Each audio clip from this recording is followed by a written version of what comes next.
My name is Smart Mado Ajaja. I'm the convener for Africa Unite and the anchor of Nigeria Now. Good morning, Africa. Global matters arising, and reggae at its best on ONN. It's a beautiful midnight here, 12:31 a.m. Central Standard Time. I know it is 6:31 a.m. in Nigeria and whatever it is, any and everywhere in the world. Today, after so much discussions and updates on the regional war in Iran, I decided to bring to focus Open Nigeria, the ideology we need to set Nigeria free, now and not later. I am the minister of that ideology, and that is what I'm going to be talking about this morning. So if you are a Nigerian listening to me from anywhere, you got to pay a particular attention to this. And I will give you an analogy of how this ideology came about. Yes, for a very long time, I have been looking at Nigeria. Everywhere you look, there's an obstacle. The country is like in a lockdown with no way out for its people. And that is exactly what it is. So before I start, joining us for the first time, we welcome you and thank you for taking the time to join us. And we encourage you to subscribe to our channel and hit the notification button. So when we come back online next time, as we always come every day now, you'll be one of those to be notified automatically once we are there. Yes. So, hey, Jessica, how are you? Nice to see you here. And if you are our returning member, we thank you. Like I said at the beginning, we've been talking about a lot of issues around the world that is going on in Iran, how it is impacting the global economy, and how we don't know how it is going to end anyway, because of the fierce resistance the country of Iran is putting up. Okay, Open Nigeria is what we are talking about now. Open Nigeria is a state of mind, it's a consciousness, that talks about free, fair, equal, unlimited, and unconditional access to opportunities to every Nigerian to grow and develop and progress and prosper according to his or her abilities and his or her level of competency in a non-threatening environment. Yes, that will guarantee growth and development, progress and prosperity, and national unity and security from generation to generation. So we can end the type of bloodshed that is taking place in the country wantonly that nobody seems to be able to address. All right, because of the lack of political will and because of the tragedy of leadership in that country. Open Nigeria is just freedom to be whatever you want to be. Yes, looking at the history of our country, I don't want to, belabor any our viewers going back to that history. We have rehearsed it so many times. I'm sure a lot of people now know, but people still question me about this ideology of open Nigeria. and how it can help Nigeria get out from the kind of lockdown it is in right now. So that is the topic of today. If you're a Nigerian, you will agree with me that some of the easiest things becomes uh, problems. The easiest thing to get for citizens is like there's always a stampede for it, unnecessary competition for something that is supposed to be readily available to every citizen of the country. So we have to find a solution. We can't. The country is endowed abundantly with mineral and natural resources, and also human resources. The diversity is a very beautiful diversity. We have everything in Nigeria to the extent that no Nigerian should be poor. There's no reason, there's no justification for the kind of poverty in Nigeria. There's no justification for the massive youth migration from Nigeria using the most dangerous means of transportation to places where that Nigeria is better than. So why are we suffering? We are suffering for one reason: tragedy of leadership, lack of leadership, and followership or citizenship unconsciousness. The Nigerian people are mostly unconscious people. They don't understand that they are human beings. They don't understand that they should be treated with respect and dignity. So this is why we are going to break this thing down. That's why the open Nigeria ideology, from my own understanding, has no alternative. After failing for 65 years, doing the same thing with no more positive outcome, the country is stuck. So we have to do something. We have to change something. Something has to change. And not just something has to change, the leadership has to change.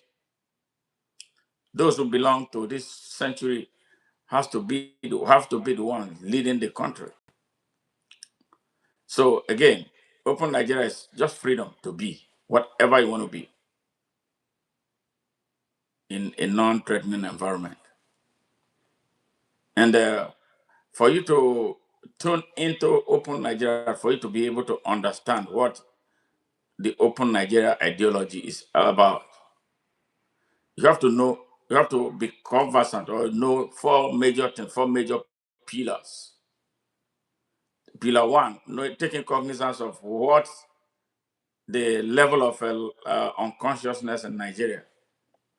Pillar one is the pillar of understanding basic human rights. We toy with it, we hear it, but we don't know how important they are to us. We don't know that that is the most powerful tool we need to navigate through our lifetime. Any man or woman who has no right is as good as dead alive. So we toy with our basic human right. We don't know that we can actually assert it and enforce it. It is our right. I believe that if we, the people of Nigeria, knew our rights, our worst would not be our leaders. So quickly, basic human right, the pillar one of Open Nigeria, understanding your basic human right, and which include the right to life, the right to choice, the right to freedom of expression, the right to freedom of association, the right to worship, and the right to self-determination. Now, let me stretch uh, these rights individually. You, when you are born, the Almighty gives you that right to life,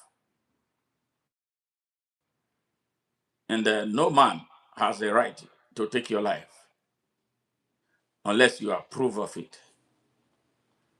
If we knew that we have right to life, We won't be having the type of problems we're having with the Boko Haram, Fulani headsmen, and all the terrorists wantonly destroying our people and destroying our lives. Life is so sacrosanct that we must defend it and protect it, guard it jealously against destruction by others. All right? That is right to life. Life is so sacrosanct.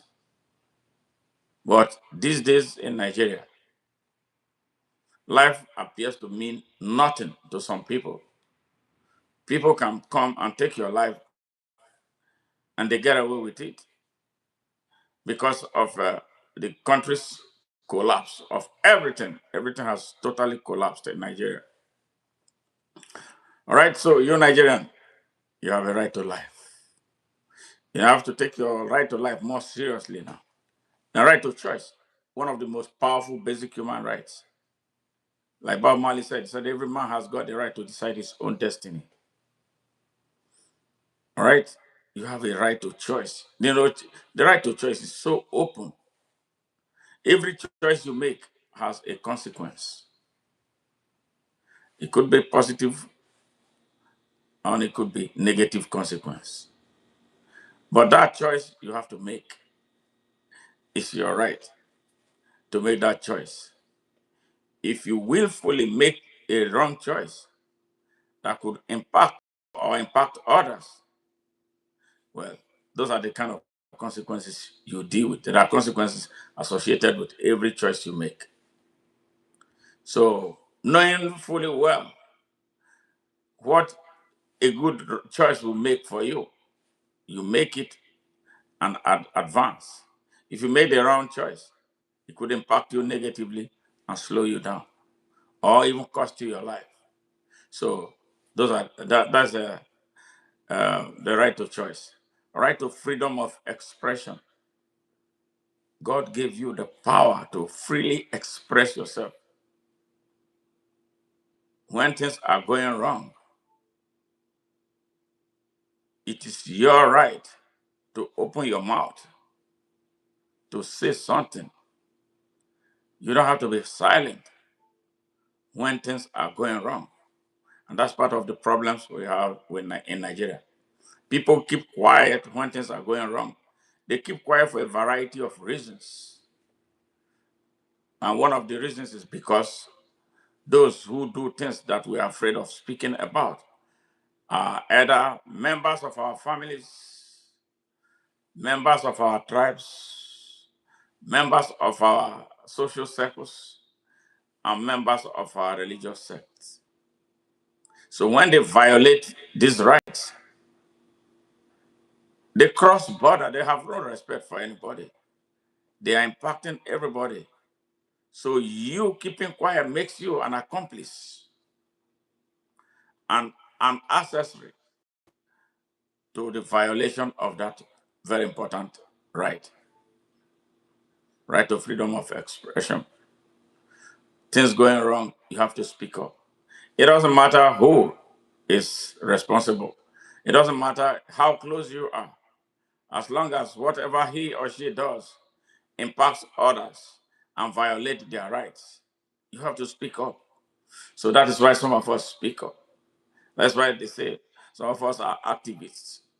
We are not friends of those who do wrong things.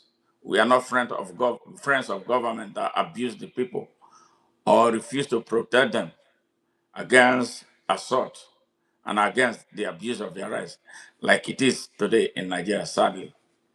Right. Okay. Right to worship. Every man has a right to worship God in his or her own way, but in a manner that does not violate the rights of others. Especially, for example, in Nigeria, that is a secular state. That country is supposed to be governed by one standard and not by two standards. In Nigeria, we see people telling us about enforcing Sharia law in a country that is supposed to be one secular country with a variety of, religions. So when one group decide to impose their religious beliefs on others.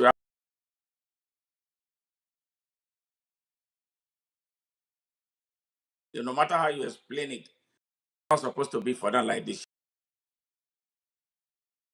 Explanation they give is that it's for only Muslims. No, but Muslims are, or Islam is a religion, just like Christianity is. So Islam has no right to create its own law within a secular state, just like Christianity will not have the right or to a canon law. And by all means, these religions are not our religion. They didn't come from us. They were things that were brought from outside. If we want law to change our laws, maybe we should, for instance, in Nigeria, do make laws that are African, that have African roots, African basis, not laws that has European basis or Arab basis. No, Arabic basis. So that becomes a violation. And when you look at the extent of how they execute this law, laws that permit child marriage, laws that permit chopping off of somebody's arm, and you have people on the other side who do not share in that, and they know it's a violation of God's man's God-given right. You expect them to be quiet because they are not Muslim. That's where the problem is. So it is very, very important.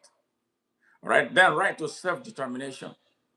Every man has got the right to decide his or her own destiny.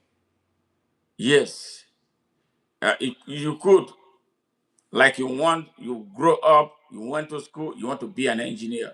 That is your right. You are determining your life, self-determination. All right? You want to be a doctor. It's a choice that you made. Hey, you want, for instance, things are not going well in your country, a group is being oppressed in the country, that group has a right to seek an alternative to how they are being treated, by way of even asking to opt out of the country, just like the Biafrans and the Oduduwas have been doing in Nigeria. It is their right. They are enforcing their right to self-determination. So why is it a problem to some people? It should never be. Never. And this right to self-determination and all these other rights, they are all interwoven. And they have a space in the United Nations Charter of Human Rights. For an African, they have a space in the African Charter of Rights. And for Nigerians, these rights are enshrined in the Constitution of Nigeria. And just to underscore the fact that those who lead Nigeria are mostly illiterates and dumb people, they can't even see what is the provisions of their constitution. A majority of Nigerians don't know because they don't read. Yes, I tell you now, the constitution of Nigeria is on the internet. Go and look at it, print a copy, download a copy, refer to it. It's not the best of constitution because actually it's mostly a Sharia constitution, and that is why we are asking that we remove that constitution and build a new constitution for the people of Nigeria. That is not a constitution, but again, it has this content of basic human rights, including the right to self-determination. If those who lead Nigeria understood that there was this right to self-determination, they won't be shooting the Biafrans, they won't be harassing them, they won't be jailing them Nnamdi Kanu. But the ignorance that drives Nigeria, it's a very dangerous ignorance, is the reason we are where we are. Yes. So that is pillar number one, pillar of understanding your basic human rights. All right. Now, pillar number two is the pillar of understanding your right to the citizenship of Nigeria. That as a Nigerian, you are entitled to a set of rights. Yes, and that are fashioned actually along the first one, the human right, basic human rights uh, content or pillar. Similar, that you have a right to live in any part of Nigeria, as long as you live there lawfully, and as long as you don't go there to violate the people there, you have a right. You're a citizen of Nigeria, and nobody has right to treat you as an alien in any part of Nigeria, especially when you conduct yourself respectfully and respect the laws of Nigeria. Yes, that is what it is. All right. So you have right to be in any part of Nigeria, do your business there, go to school, do whatever you want to do, advance a course, even live there permanently. There's nobody has the right to wake up to start telling you. The only time you have a problem is when you bring AK-47 and be shooting up the people like the Fulanis are doing. Yes, then you have no right to be a citizen of Nigeria with possessing illegally acquired firearms with which you torment the people, you kill them, displace them, and then uh, take over their land. Yes, you have no right to be a Nigerian. All right, that's pillar number two, your right to the citizenship of Nigeria. Pillar number three of the open Nigeria ideology, your responsibility, your duty as a citizen of Nigeria to Nigeria as a country. You must understand that as a citizen of Nigeria, just like a member of a family, you have a responsibility to your family.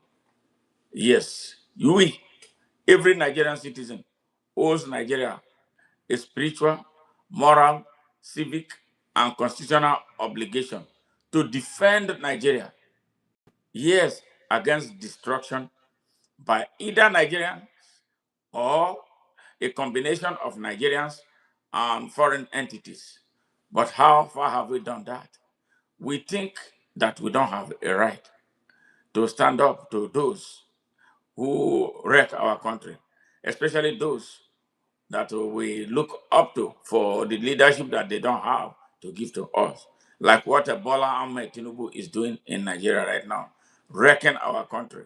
Yes, we, the people of Nigeria, you, Nigerian watching me, you have a right to stand up, say, no, this is our country. You know, you have to rise above political party or political partisanship. You have to rise above tribalism. You have to rise above your religion. You have to rise above any other consideration. What is most paramount is your country. Country first. When you see a fellow Nigerian destroying Nigeria, doing anything that will make Nigeria vulnerable or make weaken Nigeria, and or things the country's sovereignty and territorial integrity. You, me, and all of us have a right to stand up to stop that from happening. Are we doing it? No. The reason is because maybe perhaps we don't know, but I'm reinforcing this now. That is why I'm taking time to explain Open Nigeria for you. Open Nigeria does not allow you to be a docile citizen. Open Nigeria should put you on your toes at all times. Work for your country. Work across above, beyond your tribe, walk beyond your religion, walk beyond your political party. Yes. So we will not.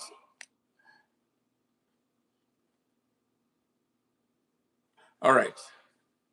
So that we can build a country that all of us will be happy to be citizens of. A country that will live for the next generation, including our own children. A country that we will be happy to visit, a country that will be proud to talk about anywhere on earth. Yes, that's pillar number three. That's pillar of responsibility, pillar of duty. Yeah, from citizens of Nigeria. But I can tell you point blank that not many Nigerians know this. And that is why we have abdicated our responsibilities as citizens of Nigeria. That if few people are running amok, destroying the country, and we are all looking as if we are strangers to that land. Now, you know that you cannot say that you didn't know. And we will continue to reinforce this from time to time. That's why I decided to take the time to do this. I've done it so many times. So this is a refresher course, for those who have seen it before and those who are experiencing this for the very first time. All right. Now, pillar number 4, pillar of a rule of law and the respect for it. Yes, every society is organized. Yes, and for a society to run effectively, there has to be established norm. We are Africans, and thank God we have a very rich customs and traditions. All right, and we take from our customs and tradition, not the custom and tradition of Arabs or Europeans, to drive an African country, and which is what we're having. The reason why we're having some serious issues in Nigeria. Some people who are, though Nigerians, they are Africans, they want to be governed by an Arabic law. No, we should be ruled by laws made by ourselves as Africans and for Africans. All right? So, the respect for rule of law. Yes, Nigeria has become, for instance, a lawless society, very lawless country. Right now, people can come and destroy people like they are doing, like the Fulani terrorists are doing, the Boko Haram is doing. You know, they will go to a village, sack the village, get away with it. Nobody does anything for them, no prosecution. The army will come after they have left. No arrest is made.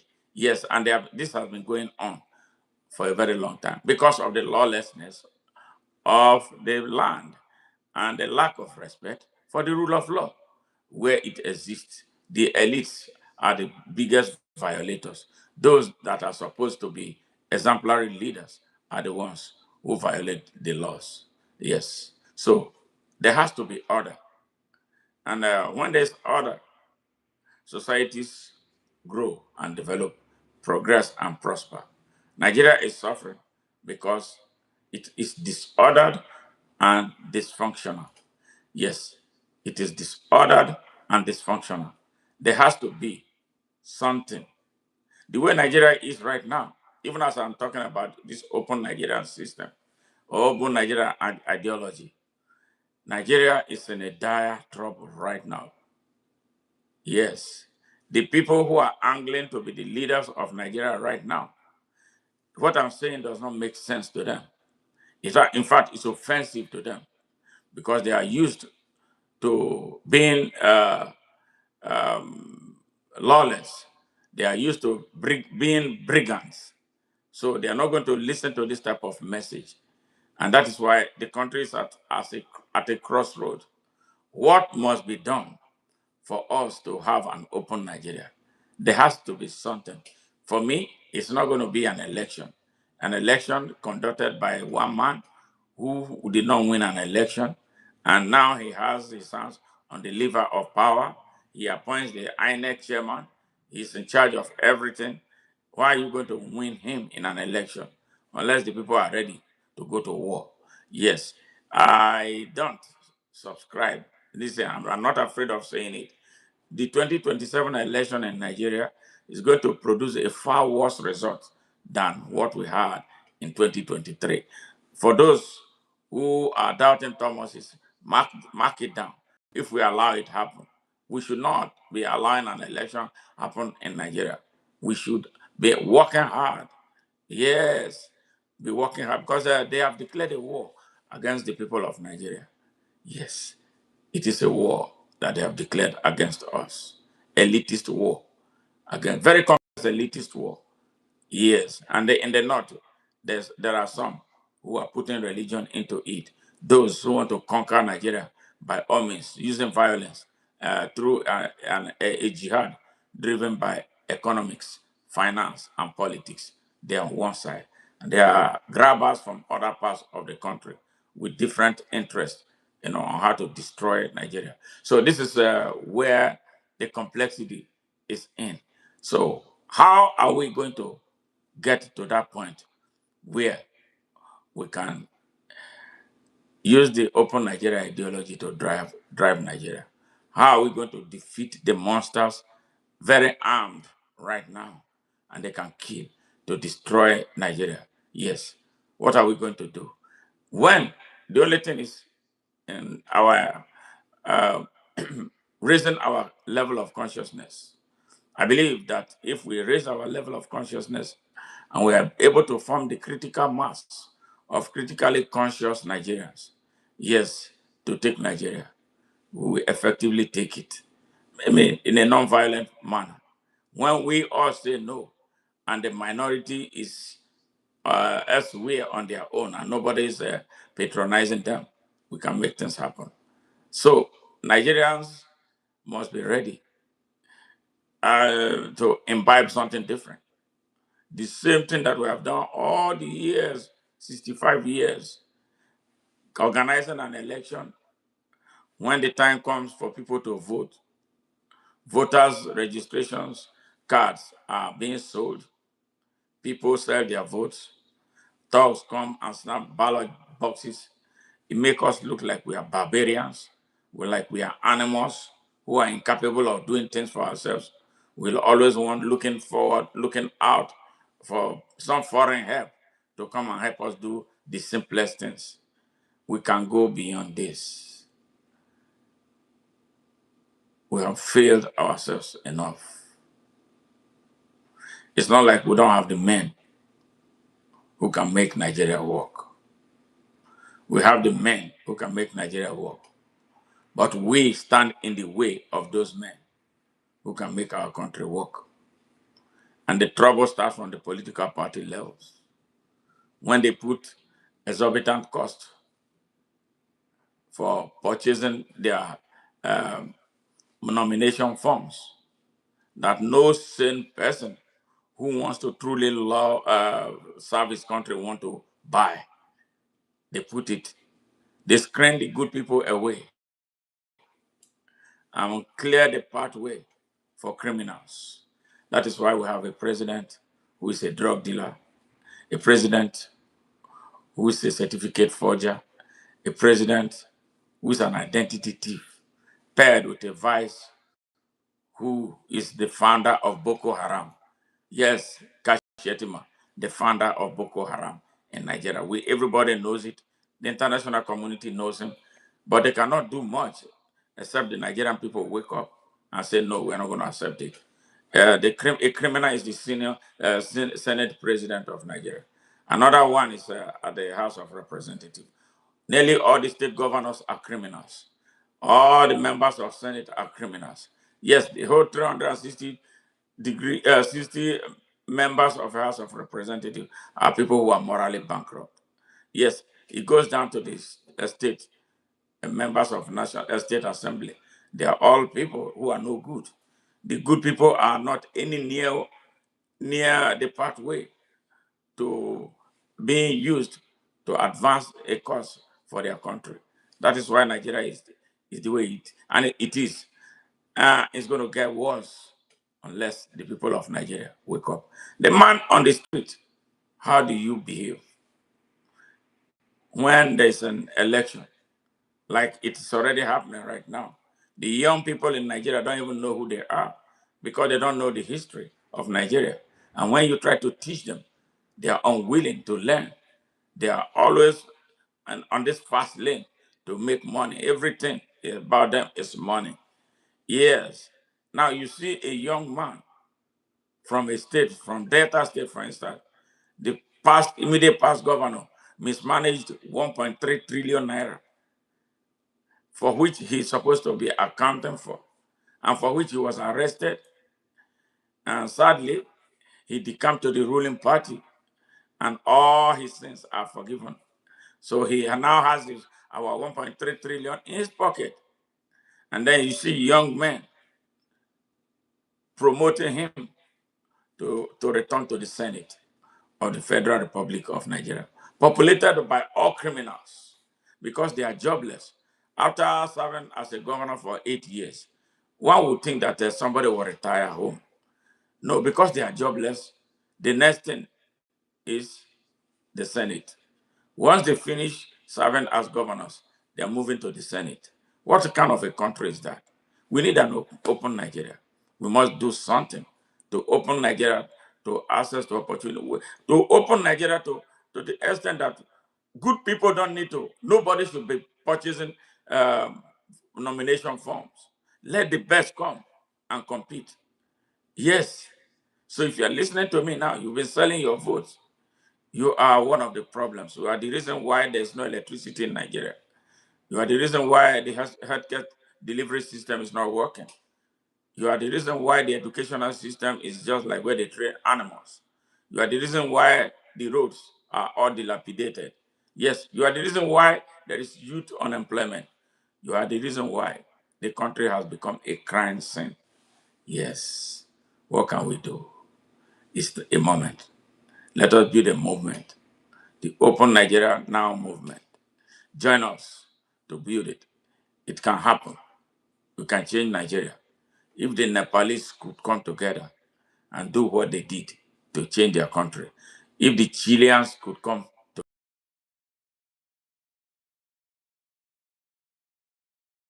what is it that we are lacking? We have all the resources, but the resources are being managed by the wrong people. Now, who go and connive with the external forces to come and cause confusion, the armed people, especially like in Zamfara, where we have a huge gold deposit that is not benefiting our people. It's only benefiting Chinese and their accomplices in Nigeria. Yes, the emirs in the north of Nigeria and the corrupt political class from there, they are the ones.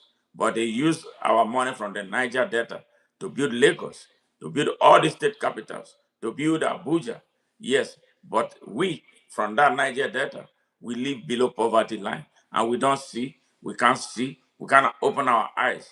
They have appointed a few people, Asari Dokubo and Tompolo. Then when they give them, because they are thugs, then it means that we all have been given.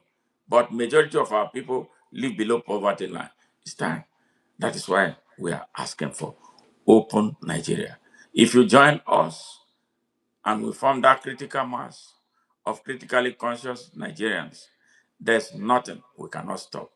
There's no army that can stop us in taking our country back. And there's no reason. There will be no reason. We'll be having Boko Haram and all the Fulani terrorists everywhere in our country. Yes, because the country is locked down. Access to opportunities is limited to a few. Yes, a few privileged ones. So you are a young person who graduated from the university 4 or 5 years, some even as far as 10 years, and you are driving a car. Your country is locked down. You should join us to open it. And that is what we're asking. So with this, we come to the end of this. And I hope I made some sense. And from time to time, we'll be coming back to tell you some more about Open Nigeria. Bye for now.